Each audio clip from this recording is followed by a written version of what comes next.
Picture Washington after midnight. When the cable panels go quiet, the staff elevators still run, and the only lights left on are the ones you don't want to notice.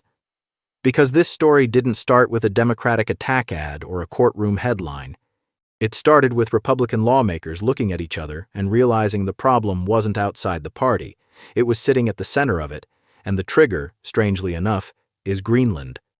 Not as a geography lesson, not as an Arctic trivia question, but as a live test of whether a modern American presidency can be restrained when the pressure is coming from inside the president's own coalition. Here's what makes this moment different. The pushback isn't just coming from the usual political opponents. It's coming from Republicans who are starting to talk about something they almost never want to talk about when their party controls the White House: limits. Limits on money, limits on military power, limits on unilateral action, and, in some corners, even limits enforced through impeachment. That sounds dramatic. But the reason it's being discussed at all is because the Greenland idea isn't being treated as a joke anymore. It's being treated as a scenario, one with real consequences if talk turns into orders.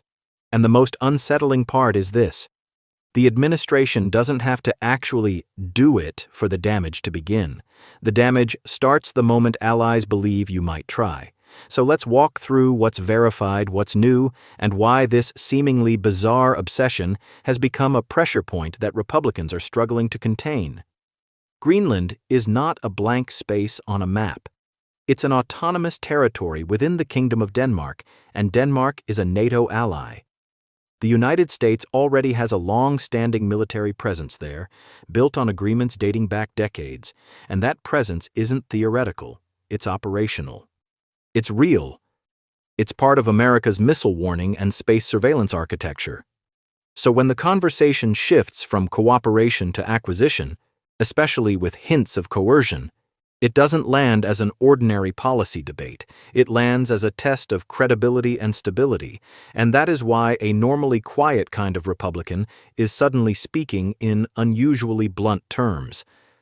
Congressman Don Bacon of Nebraska, who has a national security background and is not known as a headline chaser, described the idea of compelling Greenland to become part of the United States as utter buffoonery, and said he would consider impeachment if the U.S. invaded Greenland.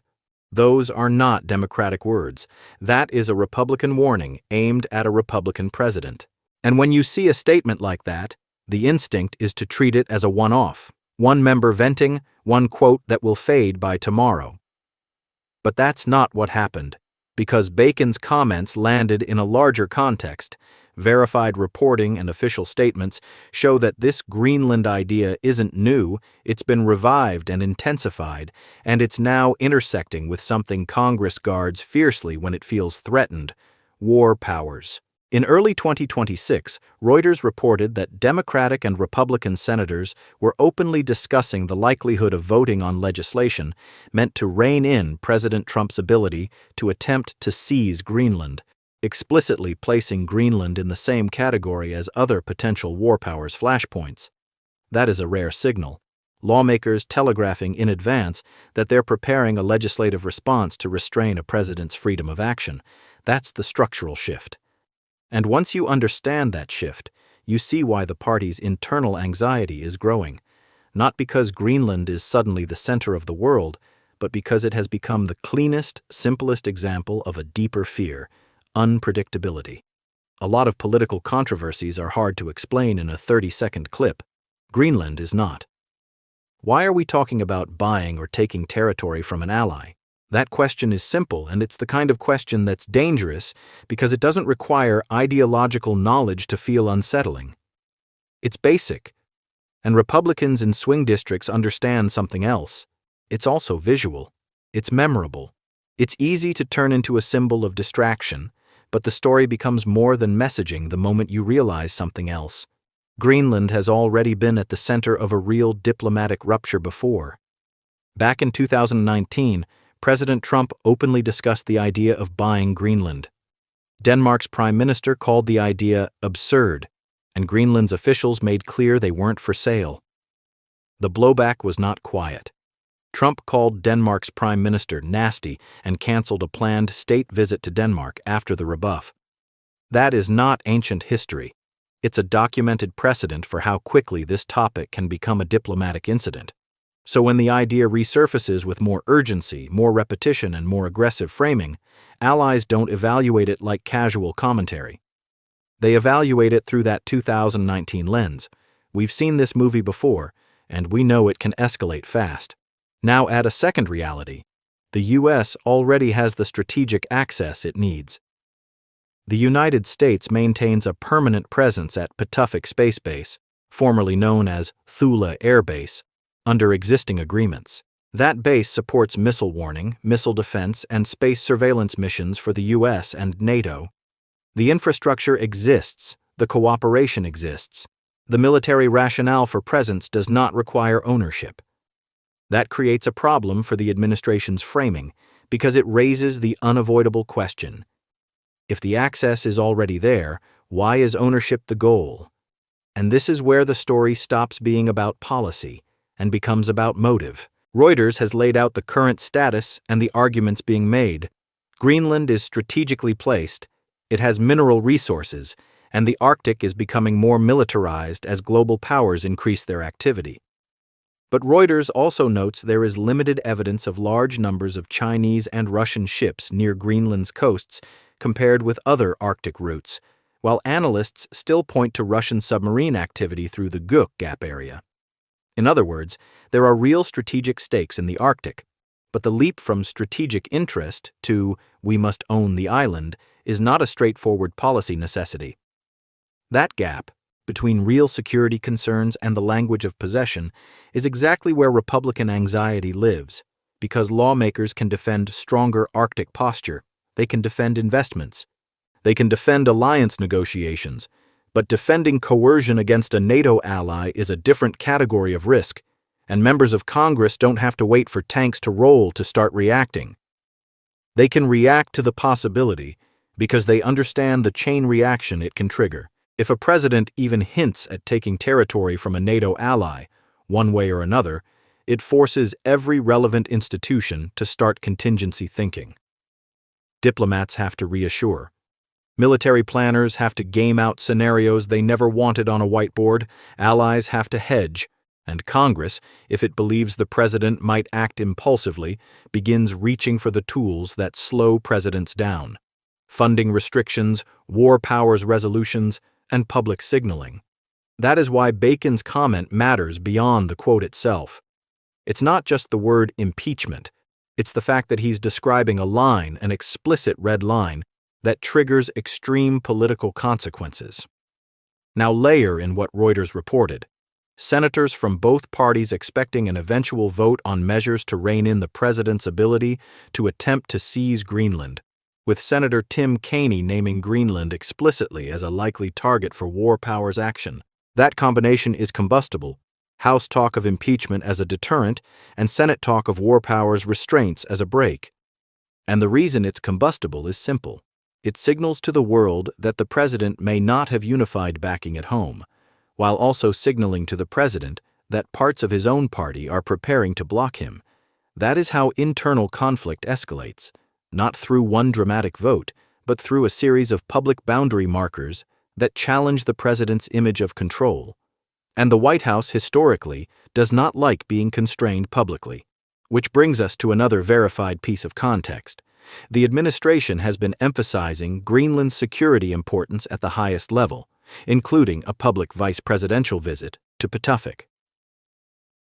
Vice President J.D. Vance traveled to Patuxent Space Base and spoke publicly about the mission there, describing why missile warning matters and arguing that the U.S. needs to take Arctic security more seriously. He also said the U.S. respects Greenlanders' self-determination and framed the administration's argument as primarily directed at Denmark's leadership and investment levels.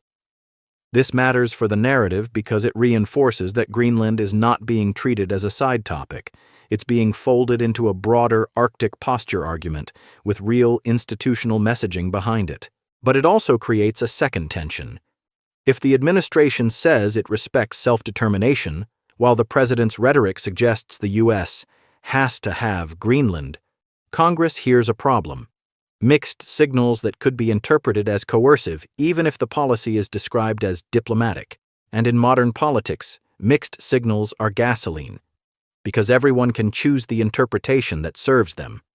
Allies choose the interpretation that prepares them for the worst. Opponents choose the interpretation that hits hardest. And uneasy allies inside the president's party choose the interpretation that protects their own political survival. That's why this doesn't stay contained, because even if the administration insists this is about security and negotiation, the most damaging question doesn't go away. If Greenland is an ally-linked territory, why is this being framed as acquisition rather than partnership? The longer that question sits unanswered, the more the story metastasizes into a leadership question rather than a policy question. And this is where the Republican split becomes visible, not as a philosophical split, but as a risk split. One wing sees aggressive posture as strength and believes it can be messaged as America asserting itself in a changing world. Another wing sees it as an unforced error with catastrophic downside, alienating allies, triggering NATO alarms, and handing opponents a clean narrative of chaos and distraction. And because the House margin is thin and the Senate is already talking about restraints, the math becomes brutal. A small number of defections can change what's possible. This is why Republicans who rarely break ranks become suddenly powerful when they do. If just a handful decide they will not provide the votes for certain actions, or if they signal they would support investigations, funding blocks, or in extreme cases impeachment, then the president's political operating space shrinks. And when a president's operating space shrinks, presidents usually respond one of two ways: they adapt or they escalate. Trump's history in 2019 suggests he does not respond well to perceived humiliation on this topic. The Denmark trip cancellation wasn't an accident. It was a deliberate escalation after the idea was dismissed. That memory is alive for diplomats and lawmakers now. It's a proven behavioral pattern. So the Republican fear isn't simply, "This is a weird idea." It's, "We've seen how he reacts when he's told no," and if lawmakers believe the president may double down, then their incentives shift from silent discomfort to visible deterrence. That's how you get Bacon's statement. That's how you get senators signaling war powers votes. That's how you get a story that doesn't fade after a news cycle, because it keeps producing new steps and countersteps. And now we arrive at the core question, the one Washington is quietly asking behind closed doors. What happens if rhetoric becomes operational intent? Because even if no action occurs, the mere act of planning around it is destabilizing. Once allies start hedging, you can't fully reverse it. Once Congress starts drafting restraints, you can't pretend the concern was imaginary. Once impeachment enters the conversation as a hypothetical deterrent, every statement becomes a potential exhibit in a future political fight. And here's the twist that makes this more than a domestic drama. Greenland is not just a symbol. It sits at a physical crossroads in the Arctic security architecture that the US and NATO have relied on for decades. It's tied into missile warning and defense. It's tied into space surveillance. It's tied into long-term posture. So if this turns into a dispute between the US and Denmark, it doesn't stay rhetorical for long. It becomes operational friction. Questions about basing, agreements, public legitimacy, and alliance cohesion. And that's why the world watches this differently than a typical political controversy. Because political instability at the top of the US system is one thing. Political instability connected to alliance territory and military posture is another. It's the difference between a headline and a fault line. At this stage, the verified facts tell us three things clearly. First, Greenland has been a repeated target of Trump's interest, and it has already triggered diplomatic fallout in the past. Second, the U.S. already has military access and presence in Greenland through long-standing agreements, including Pitufik Space Base.